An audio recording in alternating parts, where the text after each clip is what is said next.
Imagine, this house can be converted and customized into a bungalow, 2-story, or even a 3-story house. And none other than customized by you.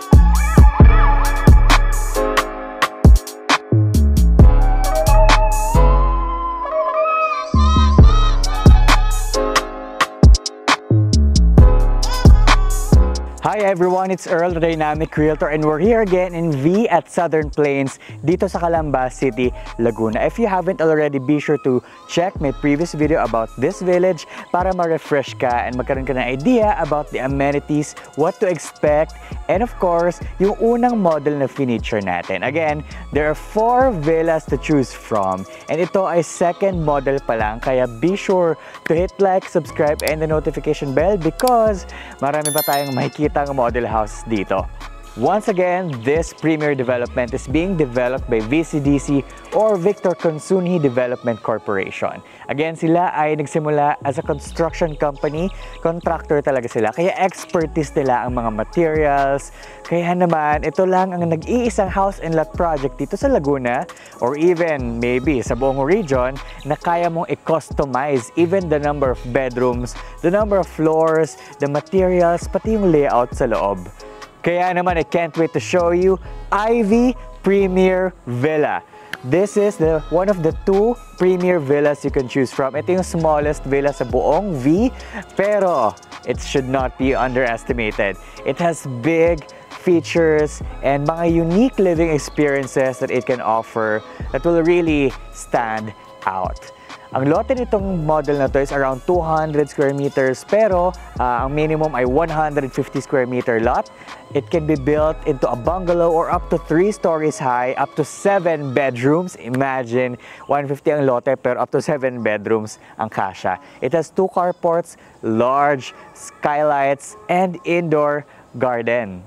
Para kanino naman ang Ivy Premier model? This is perfect for couples, starting families, or even empty nesters who would like to downsize. So tara, join me, wag na natin patagalin para ma-explore natin what Ivy has to offer. Kahit ito yung smallest villa nila, kita mo rin naman na it's really pleasant, maaliwalas, high ceiling, and I really like the open layout kasi you can freely move around, you can really be dynamic here all you want. Meron kang mga anak, no? They can freely roam around and run inside your house. So dito, I really like the concept of indoor garden. Ito, by the way, pwede mo rin tong gawing like a koi pond if you want, no? Pwede rin naman yon. So, and you have this skylight. Ito yung sinasabi nating skylight, no? Pero again, dahil nga customizable itong house and lot dito sa V, pwede rin naman na wag mo itong gawing open. If you prioritize the floor area, kung gusto mo na mas maraming, mas malaki yung kabahayan. Ayan. Okay, so living room pa lang, no, very well lit yung mga windows. Ito turn over sa'yo dito. Kung ano yung nakikita nyo, dito, as is where is yan. Tanggalin lang natin yung mga movable items like furniture and appliances and yung mga curtains. Pero yung mga finish, no, as is to. Yung parang medyo rough na may texture. Tapos itong thick window panels, yan mismo ang ito-turn over sa'yo. Yeah, this can be where your living room is. Pwedeng foyer na meron ding parang pwede ka malagay ng entertainment area dito. And I really love how they deliver their kitchen. Because ito mismo talaga yung itsura ng ita-turn over sa'yo. This is the actual deliverable, no, for the kitchen. Tanggalin lang natin yung itong mga appliances na to. Yung exhaust. Pero may provision naman na yan. Ready na siya. And even the fixtures, ganito mismo ita-turn over sa'yo. Yan. Yung lighting, that's just an inspiration, no, pwedeng iba yung, para ma-customize mo rin kung ano yung gusto mong light, you can buy your own. Tapos meron ka ditong common powder room dito sa baba. Yan. Tapos I really like this feature. This is also a skylight that projects from the floor up to the roof. So dire-diretso yan hanggang sa third level or third floor. Kaya it really offer natural light. Talagang I really love how they're able to incorporate natural elements in their design. Ang galing kasi totoong plants to, na real plants, because meron namang mga plants that can survive indoors. And that is made possible by skylights like this. Basta kailangan lang naman ng natural light, hindi kailangan na nasa labas sila. So kung plantito or plantita ka, you will surely love this house because I haven't seen anything like this before. Yung mga model house na tour natin before, wala silang indoor garden. So you can really take this as an inspiration, or if you really want to customize your house as drastic as this, you might really want to consider V at Southern Plains. So let's check out this extra room. This can be a maid's quarters, a laundry area, no? Tapos meron din siyang bathroom. So andito yung parang maid's quarters natin. Yan. And then this is, of course, syempre we need to pamper, of course, the people that take care of us also. Syempre hindi kailangan mabigyan natin sila ng comfortable living space also and working area, and they have their own ensuite bathroom. And because you can design this house your way, there's a high degree of customizability. No, kung halimbawa gusto mo na bungalow to, pwede siyang as high as 3 bedrooms dito sa ground floor. If ever naman na ayaw mo ng bungalow, if you want it to have 2 or 3 stories high, pwede rito na ganito lang din, 1 bedroom, open layout, or pwede ang 2 bedrooms dito. Yeah. So again, V is really proudly offering brutalist architecture. Kaya kakaiba rin naman yung exterior niya, and yung railings is really a characteristic of brutalist design. So dito sa model na nakatayo na to, 2 bedrooms yung nakalagay dito sa second floor. Pero later, pakita ko sa inyo iba pang mga possibilities. So this is 1 bedroom with lahat ng mga ano dito ay may sarili siyang bathroom. So ensuite lahat. So ito yung sinasabi ko kanina na skylight na naka-project all the way hanggang sa roof. So very spacious, and by the way, kasama rin itong cabinets sa turnover. So hindi ka naman papagawa, kasama na to. You can store all your collections here, your wardrobe, your shoes, your necktie, your everything. Pwede mo siya ilagay dyan. Okay, and very elegant din sila mag-turnover ng bathroom. And of course, this is really a unique feature. It will really help you save a lot of money and effort, because kung gusto mong gawing centralized yung air conditioning system mo dito, pwede na lang i-set up yun para sa'yo, lalagyan na lang ng provision, lalagyan mo na lang ng ganitong klaseng AC.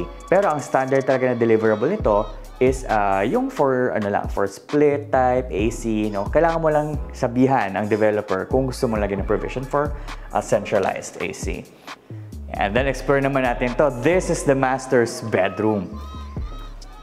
Ayan. So you can put a queen or king size bed here. Of course, you have more storage space for your wardrobe as the king and queen of the house. And I like this table, by the way. Halimbawa naghahanap ka, you're setting up your house, you can add this, to your list na pwede mong ilagay sa bahay. It's a transparent glass na curved table. It's really aesthetic. And of course, merong for him and for her na lavatory para hindi mag-away ang, of course, ang Mr. and Mrs. And of course, since this is a master's bedroom, you have access to the deck or to the balcony area. Diba? Imagine relaxing here after a tiring day from work, or maybe waking up to a cup of coffee while spending your time here. Dito pa lang sa deck na to, makikita na natin yung existing community ng Southern Plains. Kahit matagal na tong village na to, as you can see, marami parang hindi nagpapatayo ng bahay nila because some are just really waiting for the capital gains. Pinapalago lang nila investment nila. And I really like the trees that they used here. Maaliwalas, perfect for retirement yung community.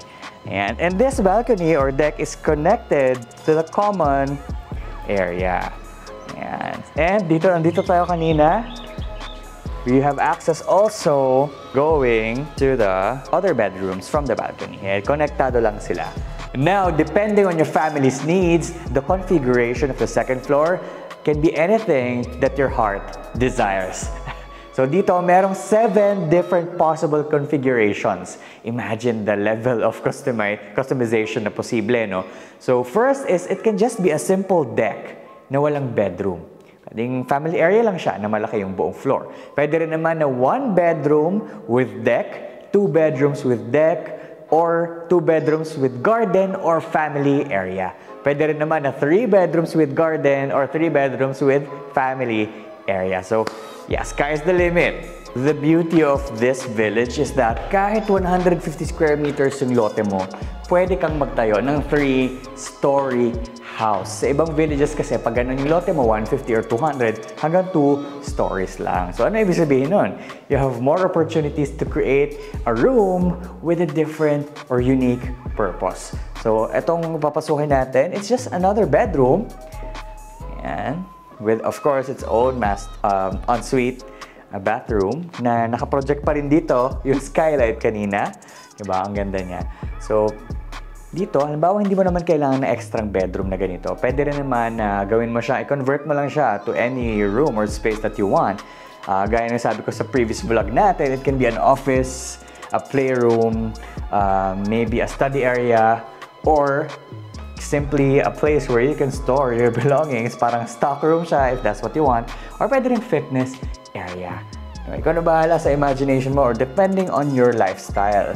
Dito, meron pa rin siyang allotted space for the skylight, no, where natural light can come in. And this is a bigger room na pwede siyang maging entertainment or area or maybe a theater when you can spend time with your family. Tapos, of course, hindi mawawala na meron din siyang balcony or deck dito sa 3rd floor.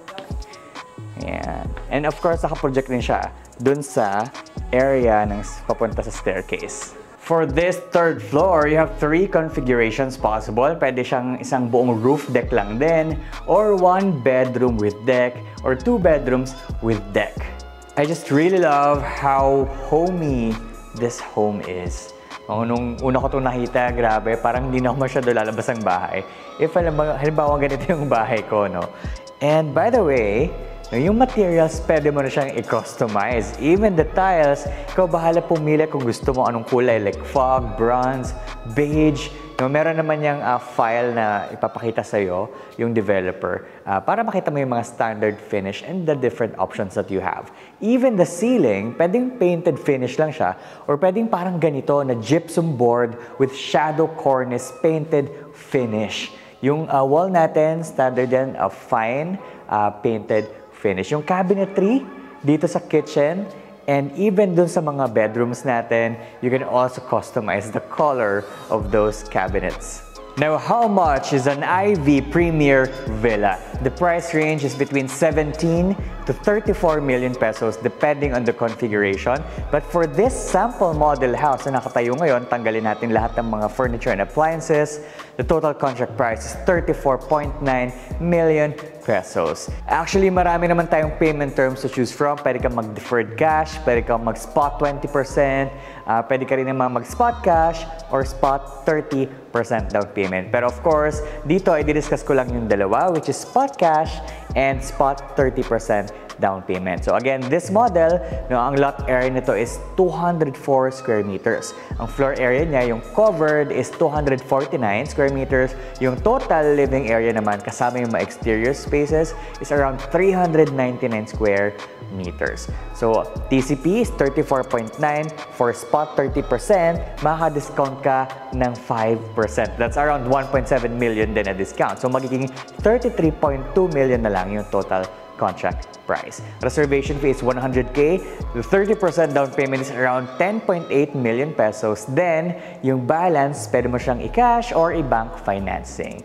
Anyway, itatayo pa naman yung bahay and magkakaroon pa ng mga planning and mga revisions if ever. So, around 1 year from the reservation date, yung estimate natin na para mabayaran yung balance, which that's around 23.2 million pesos. If ever iba-bank loan mo to, kung 20 years to pay, nasa around 190K ang estimated monthly amortization. Kung 10 years to pay naman, nasa around 280,000 pesos per month. I hope you enjoyed this second house tour here in V at Southern Plains. If you want to learn more about this model or this exciting village, feel free to contact me on 0956-356-2753. That's my number also on WhatsApp and Viber if you're calling from overseas. And don't forget to follow me on my Facebook and TikTok with the same name, The Dynamic Realtor. So don't forget to subscribe because ipapakita ko pa sa inyo yung 2 more models natin. Yun naman yung mga grand villas. Mas malalaki sila. So once again, this is Earl, The Dynamic Realtor, showing you premium properties you deserve.